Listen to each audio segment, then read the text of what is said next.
Assalamualaikum warahmatullahi wabarakatuh. Waalaikumsalam warahmatullahi wabarakatuh. Alhamdulillahilladzi an'ama alaina bi ni'matil imani wal islam. Asyhadu an la ilaha illallah wa asyhadu anna Muhammadan abduhu wa rasuluh. Allahumma shalli wa sallim ala sayyidina Muhammadin wa ala ali sayyidina Muhammad. Allahumma barik lana fi sya'bana wa ballighna Ramadan. Para bapak jamaah tahsinul Quran Majlis Taklim Raudhatul Jannah rahimakumullah. Alhamdulillah pada malam ini kita bisa berkumpul bermuajahah kembali di tempat, di majlis yang dijadikan untuk majlis tahsin ini. Mudah-mudahan wasilahnya Allah berikan keberkahan kepada kita semua, terutama keberkahan di bulan Sya'ban ini, atau dari mulai sebelumnya berkah di bulan Rajab, keberkahan di bulan Sya'ban, dan mudah-mudahan Allah memberikan kesempatan kepada kita sampai kita bisa bertemu dan merasakan indahnya ibadah di bulan suci Ramadan. Amin ya Allah rabbal alamin. Sebelumnya kita sama-sama bacakan suratul Fatihah. Kita khususkan untuk diri kita dan kita khususkan untuk jamaah kita, keluarga kita. Pertama, mudah-mudahan Bapak Haji Junizar, ya, Allah berikan kesehatan kembali seperti sedia kala, ya. Kemudian Bapak Haji Iskandar, ya, mudah-mudahan segera dikasih kesempatan kembali seperti sedia kala. Dan jamaah sekalian, mudah-mudahan jika yang saat ini memang merasakan sehat, mudah-mudahan sehat seutuhnya, ya. Atau dan mudah-mudahan tadi sudah disampaikan, apapun yang kita rasakan, jadi sakit itu ada sakit zahir ataupun sakit batin, insya Allah bagi orang yang mukmin akan menjadi kifarat, ya. Jika pernah melaksanakan atau melakukan kesalahan, kemaksiatan yang disengaja maupun tidak disengaja, dengan adanya sakit mudah-mudahan menjadi kifarat, akan diampuni dosa-dosa kesalahan-kesalahan tersebut oleh Allah Subhanahu wa taala, dengan syarat tadi sampaikan sabar, tawakal, dan ikhtiar, ya. Sabar, tawakal, ikhtiar. Karena di dalam kewajiban sebagai orang mukmin, selain kita mengimani Allah, mengimani malaikat-malaikat Allah, kitab-kitab Allah, rasul-rasul Allah, mengimani akan adanya hari akhir, juga kita harus iman kepada qada dan qadar dari Allah Subhanahu wa taala. Takdir atau kepastian ketetapan yang Allah takdirkan kepada hamba-hambanya, segala apapun yang terjadi kepada kita itu semua atas kehendak Allah Subhanahu wa taala. Tinggal bagaimana kita menyikapinya.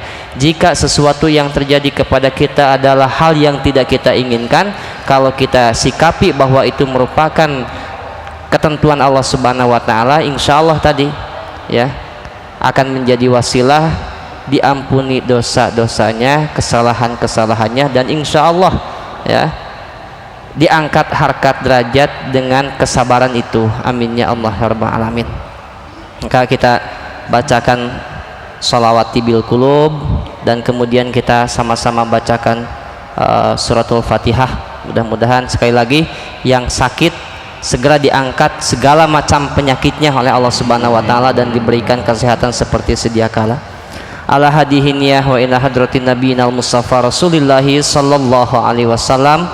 Allahumma rabban nasi adhibil ba'sa isbi anta la shifa illa shifauka shifaan la yughadiru saqama. Al-Fatihah. A'udzubillahi minasyaitonir rajim. Bismillahirrahmanirrahim. Alhamdulillahi rabbil alamin. Ar-Rahmanir Rahim. Maliki yaumiddin.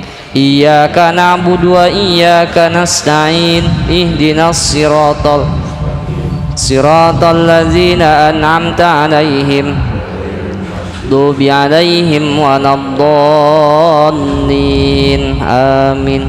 Allahumma shalli ala Sayyidina Muhammadin tibbil qulubi wa dawaiha wa afiyatil abdani wa shifaiha wa nurin absari wa diyaiha wa ala alihi wa sahbihi wa sallim. Alhamdulillahirabbil alamin. Baik jamaah sekalian, seperti biasa setiap hari Senin malam Selasa ba'da Isya sampai dengan selesai kita mengikuti pelajaran tahsinul Quran. Namun pada malam ini karena waktu juga sudah menunjukkan pukul 9 atau 21:09, kita akan mengisi kegiatan pertemuan pada malam ini dengan sama-sama belajar tentang masalah yang berkaitan dengan ibadah atau ilmu fikih, ya, yang mana pada pertemuan sebelumnya pernah saya sampaikan tentang apa-apa yang membatalkan wudu, ya. Jadi ada fardu wudu yang membatalkan wudu, ada sunnahnya wudu, kemudian jika tidak ada air maka boleh untuk bertayamum. Secara ringkas waktu itu sudah saya sampaikan. Maka pada pertemuan ini saya akan coba menyampaikan satu pasal atau 1 sampai 2 pasal tentang yang berkaitan dengan sholat, ya. Kalau ditanya sholat ini merupakan salah satu daripada rukun Islam yang 5, kan, ya. Syahadat, yang kedua sholat. Bahkan dalam hadis itu dijelaskan as-sholatu imaduddin, paman aqomaha faqad aqamaddin, waman tarokaha faqad hadamaddin. Salat itu sebagai tiangnya agama. Barang siapa yang melaksanakan salat, mendirikan salat, sama dengan memperkuat, mengkokohkan agama. Barang siapa yang meninggalkan salat sama dengan menghancurkan agama. Jadi menghancurkan agama itu, kalau dihancurkannya dengan diperangi biar orang tidak melaksanakan sholat, itu sebetulnya hal yang kecil. Yang terbesar itu orang yang ngaku Islam tapi tidak mau sholat. Hakikatnya dia menghancurkan agama, gitu. Hakikatnya dia menghancurkan agama. Bahkan perbedaan antara orang muslim dan orang kafir itu dia antaranya tarkus sholah, meninggalkan sholat.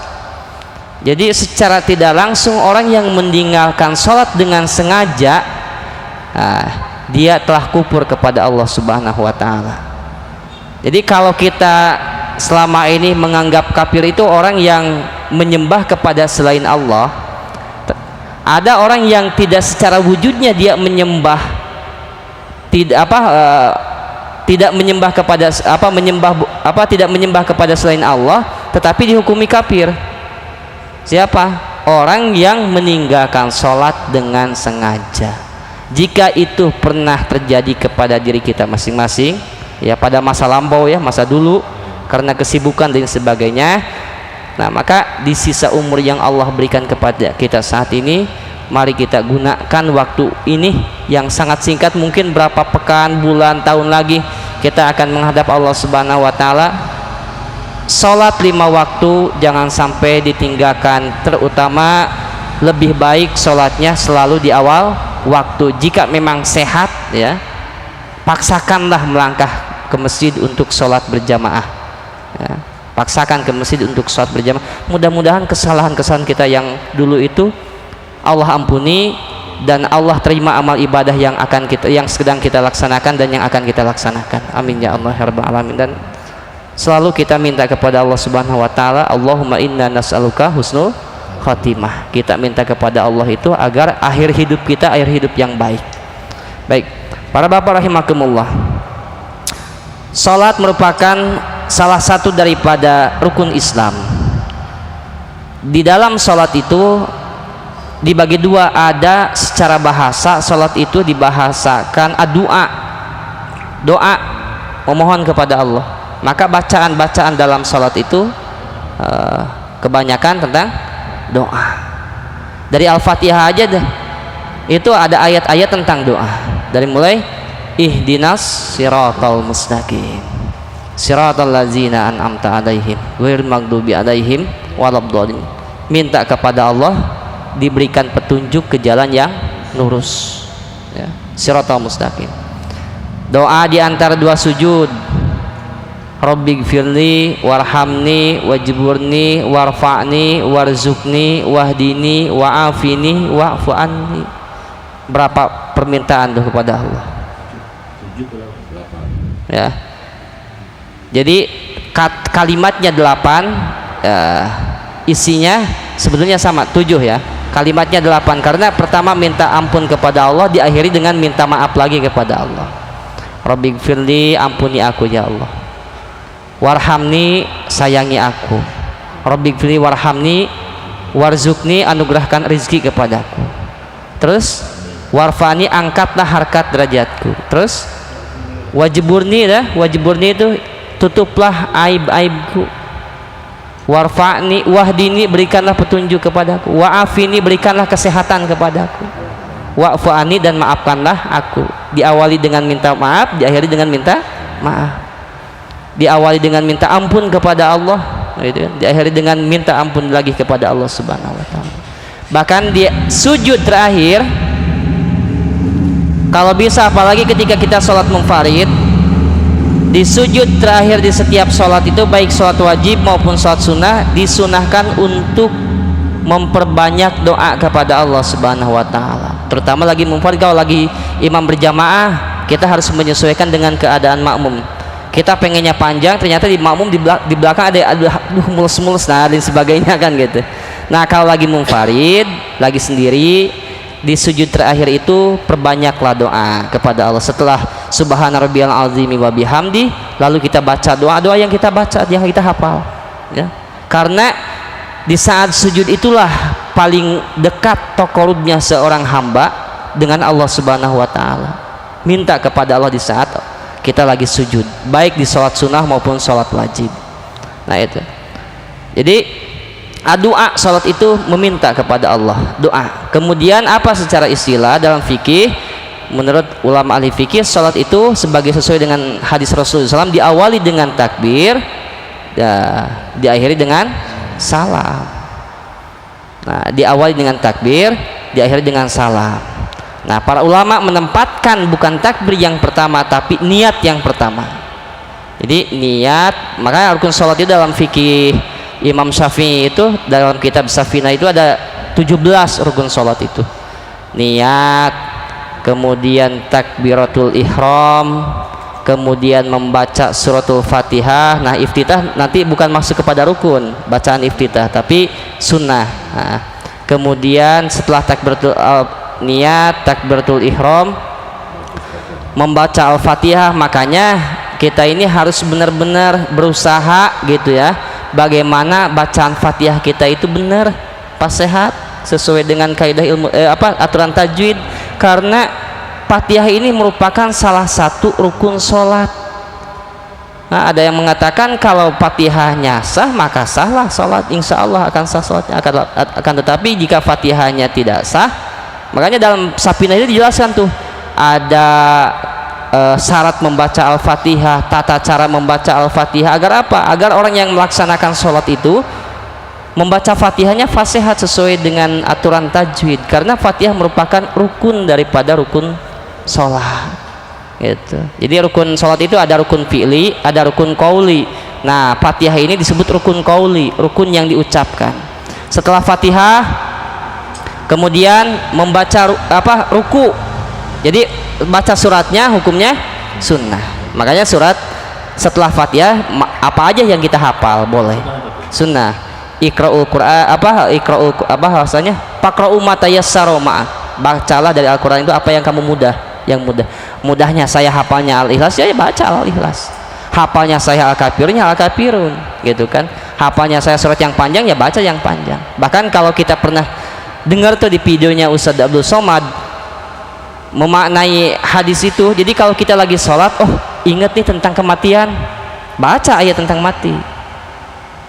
Pas lagi rakaat keduanya, ingat tentang surga dan apal ayatnya, baca ayat tentang surga, gitu. Nah, itu kemudian ruku ya, Jadi ruku. Nah, setelah ruku i'tidal, sami Allahu liman hamidah. Ruku tumaninah dalam ruku. Jadi rukunya kemudian tumaninah dalam rukunya. I'tidal itu membaca sami Allah berdiri setelah ruku, kemudian tumaninah dalam i'tidalnya. Sujud, tumaninah dalam sujudnya. Duduk di antara dua sujud, tumaninah duduk di antara dua sujud, kemudian duduk tahiyat akhir, duduk tahiyat akhir. Nah, kalau tahiyat awal disebutnya kebagian nantinya ke sunnah tahiyat awal. Karena kenapa tahiyat awal tidak dimasukkan dengan rukun? Karena ada sholat fardu yang tidak memakai tahiyat awal. Contoh seperti sholat subuh. Nah, namun ketika tahiyat awal ini lupa tidak dilaksanakan, maka para ulama berbeda pendapat. Ada yang mengatakan diganti dengan sujud sahwi, atau langsung saja salam, tidak usah diganti dengan sujud sahwi. Nah, ini ada perbedaan ikhtilaf di kalangan para ulama.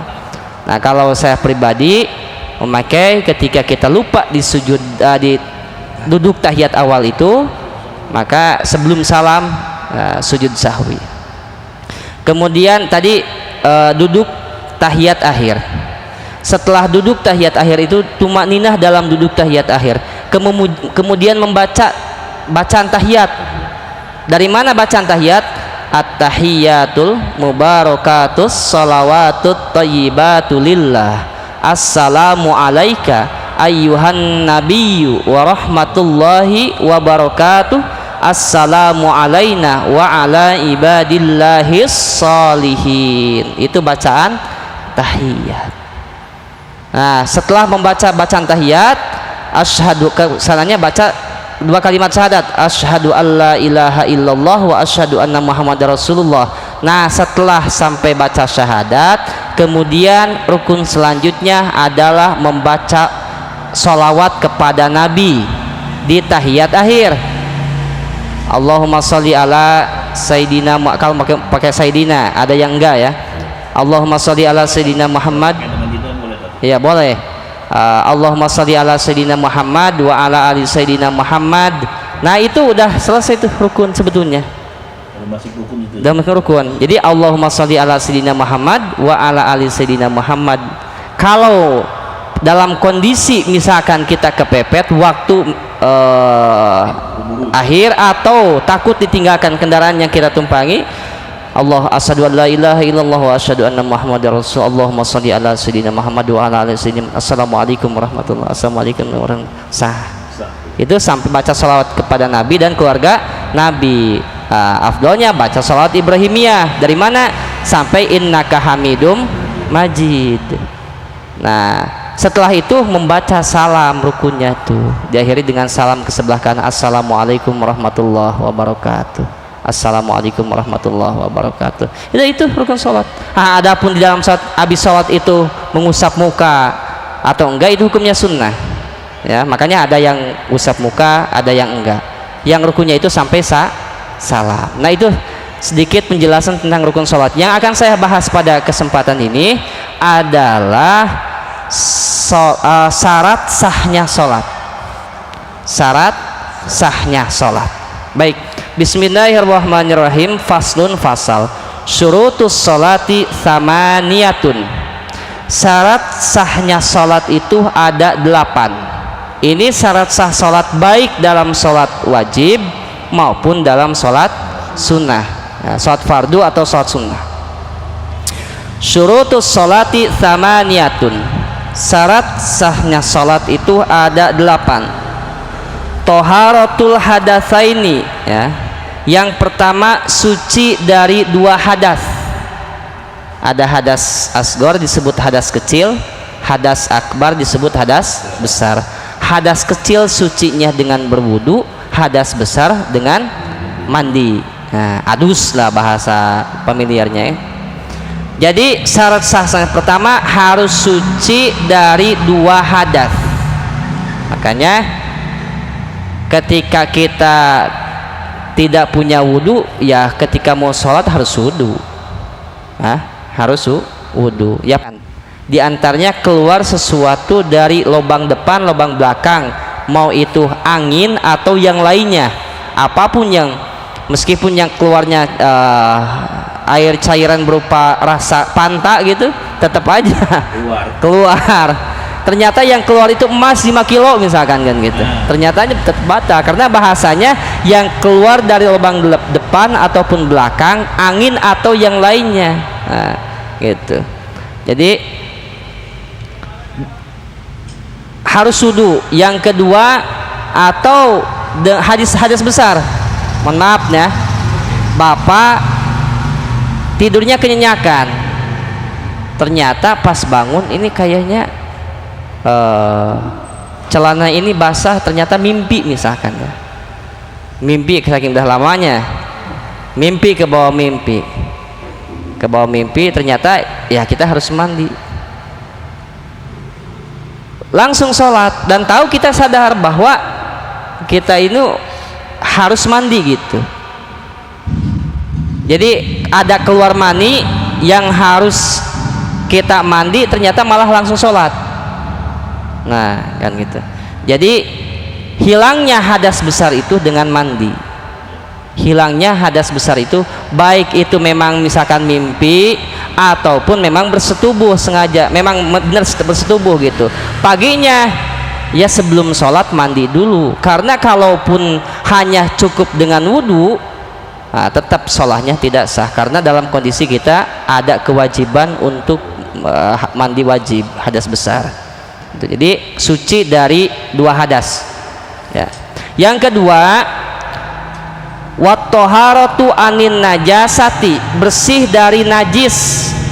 Nah dalam sholat itu 3 yang harus diperhatikan: pisaubi pakaian, wal badani badan, kemudian wal makani tempat. Berarti 3 unsur ini, 3 perkara ini harus dalam keadaan suci dari najis.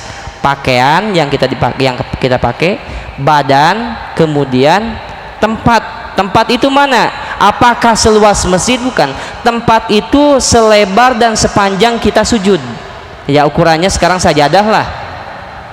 Itu kan, sajadah itu paling 60 cm ya lebarnya ada ya. Yang kita pakai itu kalau sajadah satu itu 60-70-an ya. Depannya kita di mana sujudnya, itu tempat kita. Kalau misalkan ada setengah senti dari tempat sujud kita ada mohon maaf ada najis misalkan gitu, kita tetap sah melaksanakan sholat. Nah tetap sah karena yang kita pakai itu ukuran areanya, area yang kita pakai, area sujud kan gitu ya. Tapi masa kita mau sholat di samping kita ada bangkit, kita biarin kan gitu. Baik, jadi suci dari najis. Nah najis ini yang harus diperhatikan itu adalah najis yang disebut dengan najis mutawasitoh. Jadi najis itu ada 3, ada najis mukhafafah, ada najis mutawasitoh, ada najis mughalladhah. Jika salah satu dari 3 najis itu nempel dalam 3 perkara tadi, pakaian, badan atau tempat, maka sholatnya bisa dikatakan secara fikih tidak sah.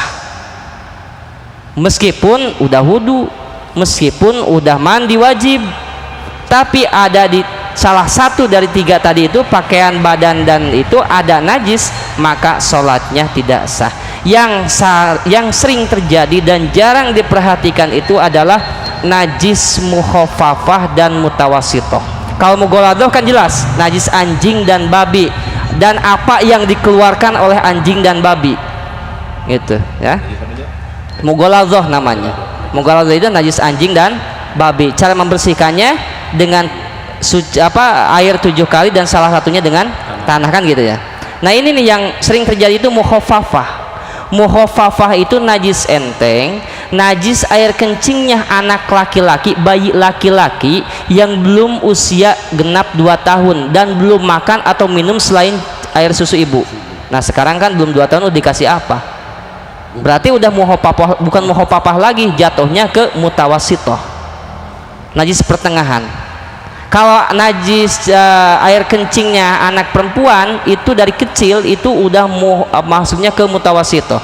Nah ini najis muhofafah ini najis bayi laki-laki, kencingnya ya, kencingnya anak bayi laki-laki balita yang belum genap umur 2 tahun dan dia hanya makan dari air susu ibu, tidak ada makanan serelak dan sebagainya. Nah cara membersihkannya itu cukup dengan semburan air, misalkan dibasahi tempatnya itu sampai hilang, udah bersih. Jadi gampang cara membersihkannya. Dilap. Susunya bau samsu. Yang mutawasitoh ini yang harus kita perhatikan banget. Mutawasitoh dibagi 2, ada mutawasitoh hukmiyah, ada mutawasitoh ainiyah. Nah ini nih, mutawasitoh itu selain najis muhofafah dan mughaladhah, najis mutawasitoh ainiyah, najis mutawasitoh hukmiyah, contoh lah air kencing orang dewasa atau bayi yang memang sudah makan selain air ASI ya. Yang ainiyah, najis mutawasitoh ainiyah itu yang kelihatan bentuk najisnya, kemudian baunya, apalagi kalau dijilat sampai ada rasanya gitu.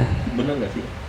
Nah, sekarang gini, air kencing itu, wah Ustaz air kencing saya tadi pantai itu rasanya kan gitu, tetap aja karena jadi mutawasitoh itu ainiyah itu kelihatan bentuknya, ainiyah itu membentuk kan baunya dan rasanya. Cara membersihkannya mutawasitoh, najis mutawasitoh itu baik ainiyah ataupun hukmiyah adalah dengan menyiramkan air sampai bau, warna dan rasanya hilang. Bau, rasa dan kelihatan warnanya hilang. Nah dicuci, makanya dalam nyuci juga harus apik, mohon maaf ya, airnya harus berjalan, airnya tidak boleh mengembang di situ, airnya harus jalan. Yang hukmiyah yang harus kita perhatikan, kadang-kadang kita pakai pakaian yang memang enggak bau pesing gitu kan, tapi pakaian itu contoh celana atau celana dalam pernah kecipratan air kencing, belum sempat dicuci, baunya hilang, warnanya hilang, karena nyucinya atau ini pakai pewangi, jadi kalau dijilat pun juga udah gitu, tapi belum pernah kita bersihkan, belum kita pernah dicuci gitu, tapi warna, bau dan ini udah hilang. Nah disebut itu najisnya mutawasitoh hukmiyah, di hukuman najis karena belum dicuci, belum dibersihkan, belum dihilangkan najisnya. Secara hukum tetap disebut najis mutawasitoh hukmiyah. Jangan sampai pakaian yang seperti itu kepake sama kita untuk sholat, karena salah satu syarat sahnya sholat itu bersih dari najis yang nempel di badan, najis yang nempel di pakaian, sama najis yang nempel di tempat gitu ya, yang di tempat. Makanya sebelum yang di badan, terutama ya kalau di badan kan sebelumnya kita harus wudu. Nah di wudu itu salah satunya kita harus memperhatikan nih titik-titik mana takut ada yang tidak tersiram dengan air, akhirnya kita sadarnya lagi sholat ternyata di salah satu anggota tubuh kita ada najis, entah itu najis kotoran ayam dan sebagainya. Kalau dalam kondisi seperti itu, mohon maaf nih, gimana saya sholatnya memang akhir,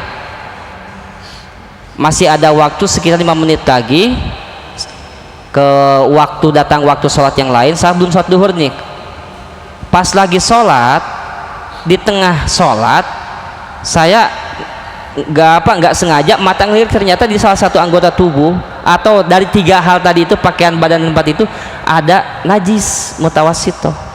Bagaimana dengan sholat saya? Kalau ketahuannya di tengah-tengah sholat, dan kalau seandainya waktu sholatnya sudah mepet, kalau kita ulang lagi ternyata waktunya dah akhir, maka lanjutkan sholat, disebut uzur.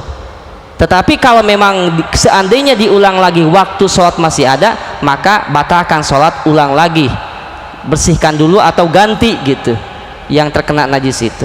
Di posisi seperti itu. Jadi lagi sholat pas ruku, ini ada yang bau, diliatin. Kayak saya pernah kejadian di masjid, sampai saya membatalkan sholat, lagi di imam kan, pas sujud di sejadah kok bau? Kucing. Bukan, ya itu bukan air, bukan kencingnya, kotorannya. Wah, pas dilihat ketempel ke sini, ke apa, ke ini, ke tangan, langsung saya batalin. Tapi saya Allahu Akbar dulu, karena kalau lagi sujud saya main pergi aja, kasihan yang di belakang. Saya Allahu Akbar, saya ke belakang kode, saya langsung bawa sejadahnya itu. Kebetulan di belakang saya adalah Ridwan kan, gitu, Ustaz Ridwan. Itu. Jadi kalau memang waktunya masih ada, batalkan sholat. Nah, kalau makmum nggak usah ngikut batal. Kalau jadi imamnya aja, sama dengan imamnya batal, makmumnya tetap lanjut. Yang penting ada badal imam ketika imam batal kan gitu. Ada satu nih Pak, ini saya di kampung dulu, tetap jalan-jalan di hutan. Sini, kan nggak ada air tuh di hutan, pas ada air. Kayak daun, terus Nah, dipoles saya itu gimana itu? sebetulnya kalau dalam fikih itu ada selain air itu ada yang dibolehkan untuk membersihkan najis, terutama najis mutawasithah tadi ya. Di antaranya batu kan. Ini kan syarat sahnya bersuci itu di antaranya dengan batu yang bersudut 3 atau batu yang 3 jenis batu, tapi yang suci. Jangan batu yang ini dipakai. Nah, kan gitu. Nah, kalau perkembangan ya teknologi gitu. Bapak, kalau saya juga pernah ya naik pesawat walaupun cuma sekali, dan itu pernah sebelumnya kita ya di pesantren waktu itu Basul Masail bahas dengan berkembangnya teknologi gitu dan sebagainya. Inilah selain batu itu sesuatu yang kesat atau yang bisa meresap air, tisu diantaranya. Nah kalau dulu ya di hutan gitu kan dipakai daun, sebetulnya pakai daun itu secara fikih nggak sah gitu kan, nggak sah. Yang sah itu pakai batu gitu kan. Kalau daun kering kan meresap juga itu.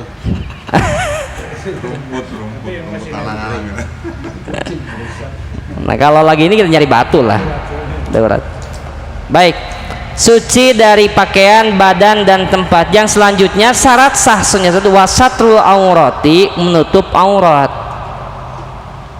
Kalau auratnya laki-laki, baina surati warukbati, di antara pusar sandan lutut. Jadi kalau Pak Yus masuk masjid hanya pakai celana cingkrang lah, maksudnya di atas mata kaki dan mendekati lutut, ke atasnya cuma pakai kaos oblong doang, secara fikih sah, sholat sah gitu.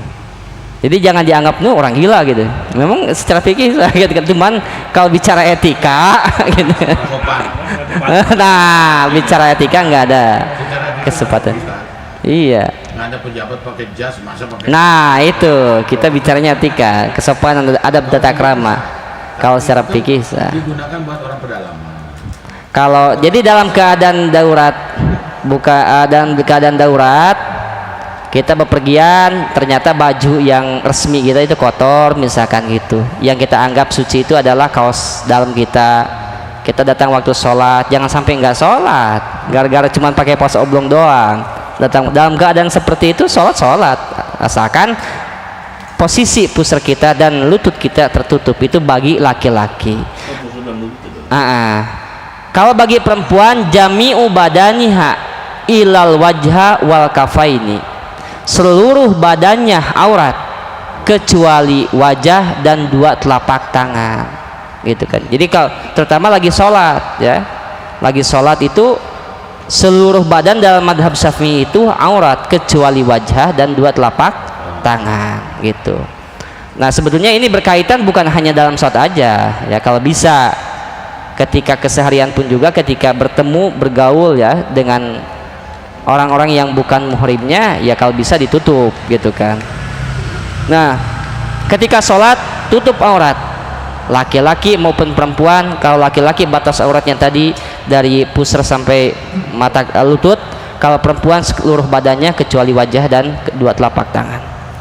Selanjutnya syarat sahnya sholat itu adalah wal istiqbalul kiblati, menghadap kiblat. Nah menghadap kiblat, kira-kira apakah tempat-tempat sholat, ibadah sholat kita, tempat ibadah kita, masjid-masjid yang ada di tempat kita gitu, di keliling kita itu udah mengarah ke sana apa enggak. Kalau sekiranya kita sulit untuk membuktikan itu,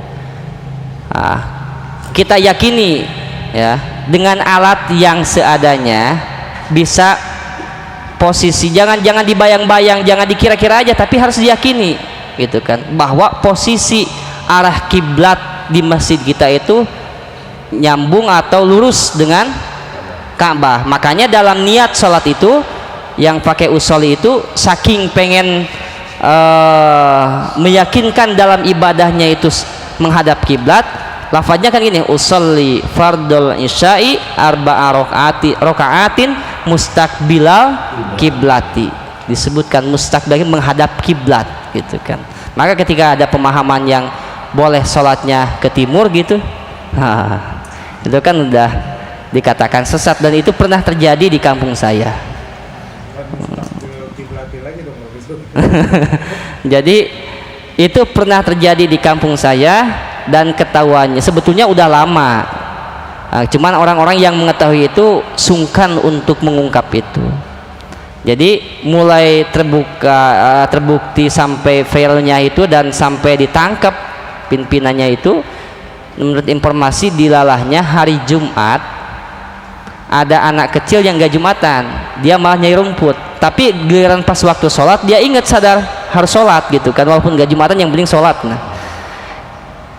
di tengah kampung itu ada, kalau di kampung saya tajuk, di sini musola kan, masjid kecil, kok banyak orang di situ, nah kan gitu, mau sholat di situ, pas ternyata ngadepnya bukan ke kiblat ke barat tapi ke timur, nggak jadi tuh si anak sholatnya. Kok sholatnya gitu? Terus banyak orang ternyata lagi Jumatan gitu. Dibilang-bilang lah di sana mah ngadep ininya ke sana, nah bahasa sudahnya kawetan, nantinya malah ke kulon, nah kan gitu. Ribut. Ternyata usut punya usut, ya dia punya pemahaman sampai si pimpinannya ini informasinya mengaku Rasul kan gitu kan. Akhirnya ditangkap lah. Ditangkap di situ. Dan memang kalau udah bicara keyakinannya susah sih, walaupun udah enggak pimpinannya udah ditangkap, tapi ya tetap aja masih mungkin masih ada gitu kan. Saya pernah itu ada kan mau sholat, ada sajadah gitu, sajadah panjang gitu. Ya, karena sajadah mungkin kan ya udah sholat saja. Itu selesai. Ini maksudnya buat kepala sajadah di masjid. Astagfirullah. Jadi sajadah buat kepala itu kan dijajar gitu kan. Karena ngadep sana saya selalu di sajadah itu. Gitu selesai. Duh, ini maksudnya sajadah ini tadi buat kepala jadi Salah ngadep. Salah kan? Yang ngikutin sajadah itu. Enggak kalau sajadah kan kepala kan atau bukan buat. Tapi memang kalau ini kan tandanya matahari kemana dia dari mana terbit kemana dia ininya kan gitu. Nah ini kalau udah melawan arus itu berarti udah pemahamannya lain lah intinya kan gitu. Wastiqbal kiblati, menghadap kiblat, waduhulul wakti, dan masuk waktu sholat. Mohon maaf nih, kita mau bepergian, misalkan yang kita anggap wah ini kalau saya sholat duhur dulu takut nggak keburu, misalkan jalanlah jam 11 atau 15 menit lagi menjelang waktu zuhur nih, sholat aja sekarang, diduluin gitu kan, belum waktunya sholat, walaupun cuma jangankan 15 menit lagi, 2 menit lagi gitu udah sholat dia karena pengen cepet-cepet gitu kan. Itu tidak sah salatnya meskipun memenuhi syarat, dia menghadap kiblat, suci dari hadas dari hadas tadi, bersih dari hadas, suci dari najis yang tadi yang disebutkan. Tapi kalau belum masuk waktu sholat gitu, maka tetap sholatnya tidak sah. Kalau bicara jadi gak sholat, kalau bicara jadi mah jadi, yang penting duhur 4 rakaat, asar 4 rakaat, tapi bicara sah dan tidaknya, jawabannya tidak sah. Kita mau bepergian, ya udah niat jama aja, jama takhir. Kalau memang misalkan nanti di tengah perjalanan saya berhenti, ya berarti jama qashar, disambung dikumpulin antara waktu duhur sama asar, maghrib sama isya kan gitu. Jangan sholat belum waktunya, belum masuk waktu sholat. Wal ilmu bi fardiyatiha. Selanjutnya syarat sahnya sholat itu adalah mengetahui fardunya sholat. Tadi yang tadi sebutkan dari mulai niat sampai salam harus tahu, jangan dianggap fardu jadi sunnah, sunnah jadi fardu. Harus tahu mana fardunya, mana sunnahnya. Jangan misalkan gini, baca iftitah dianggap wajib, baca fatihah dianggap sunnah. Nah, jangan dibalik gitu. Atau fatihah dibaca sunnah, sementara baca surat yang lain setelah fatihah dianggap wajib. Harus tahu fardunya. Ya.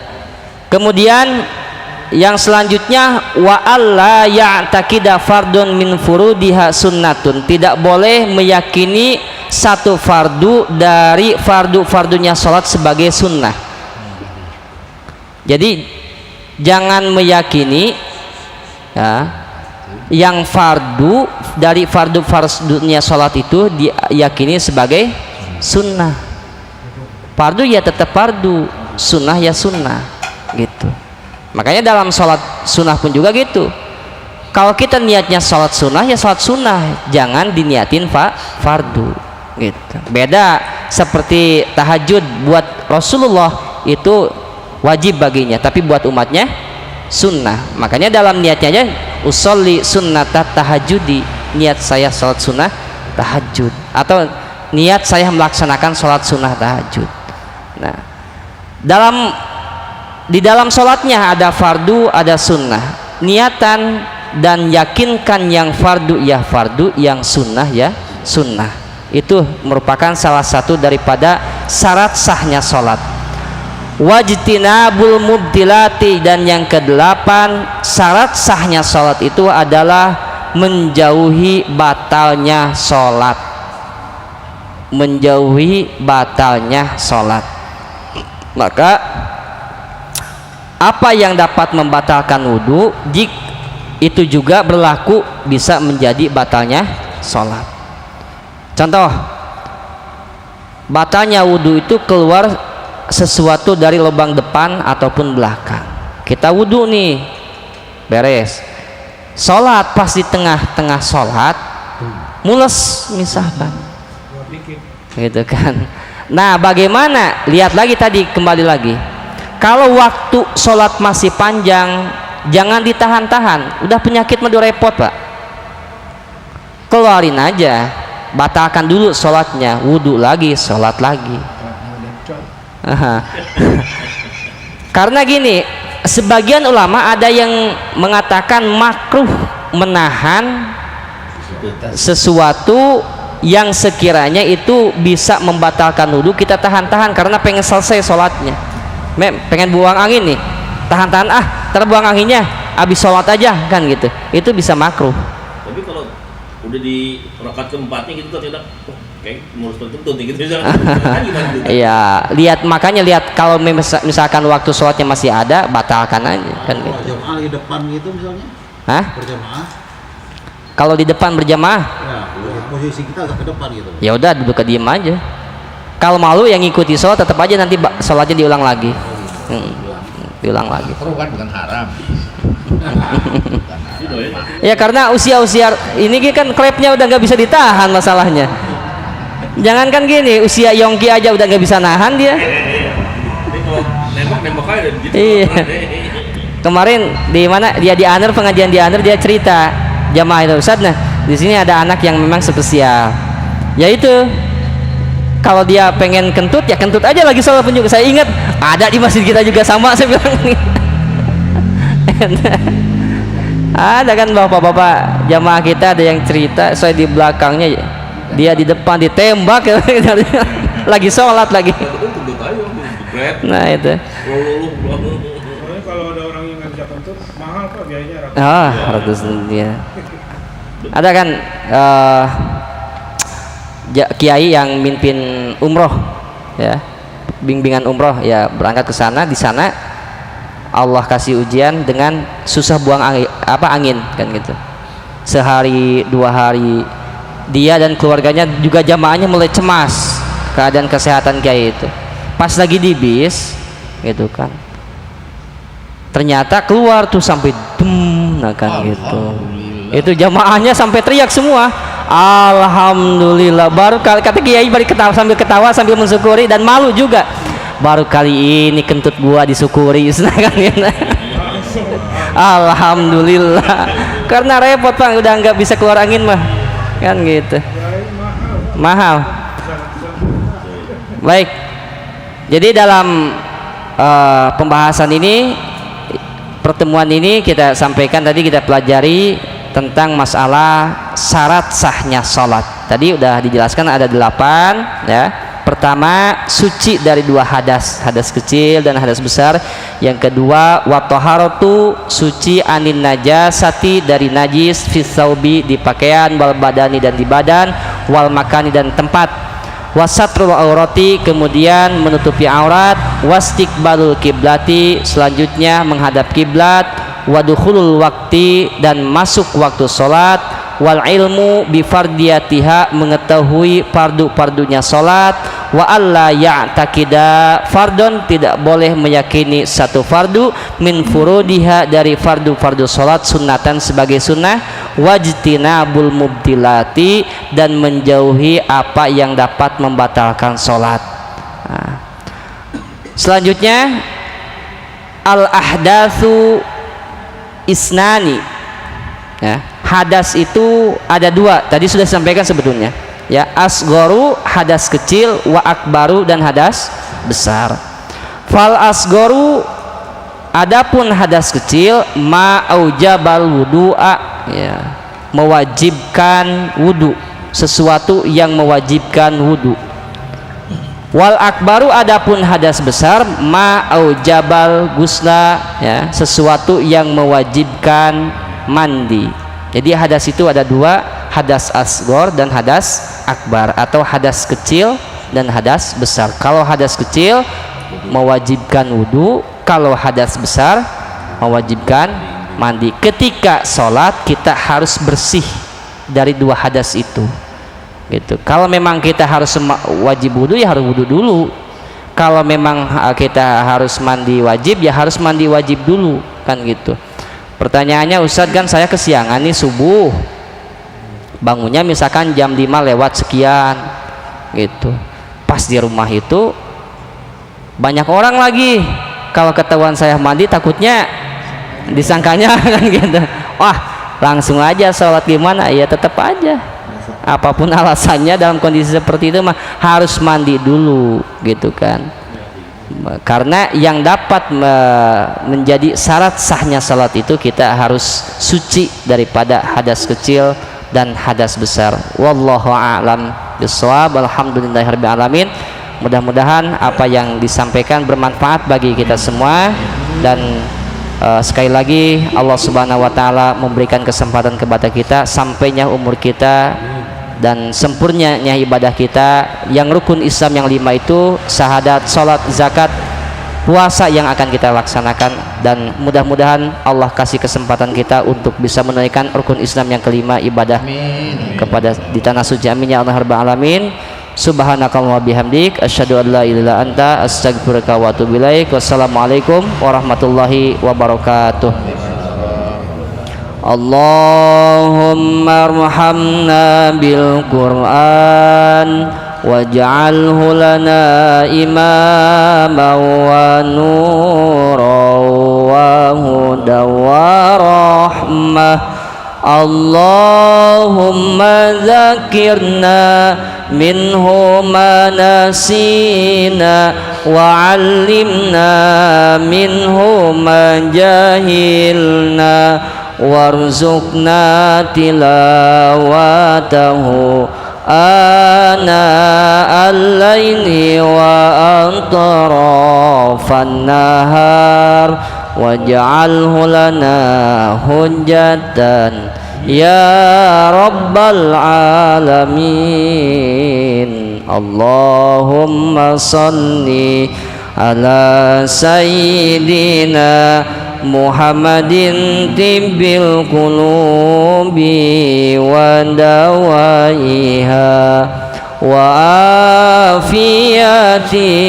الأبدان وشفائها ونور الأبصار وديائها وعلى آله وصحبه وسلم. الحمد لله رب العالمين.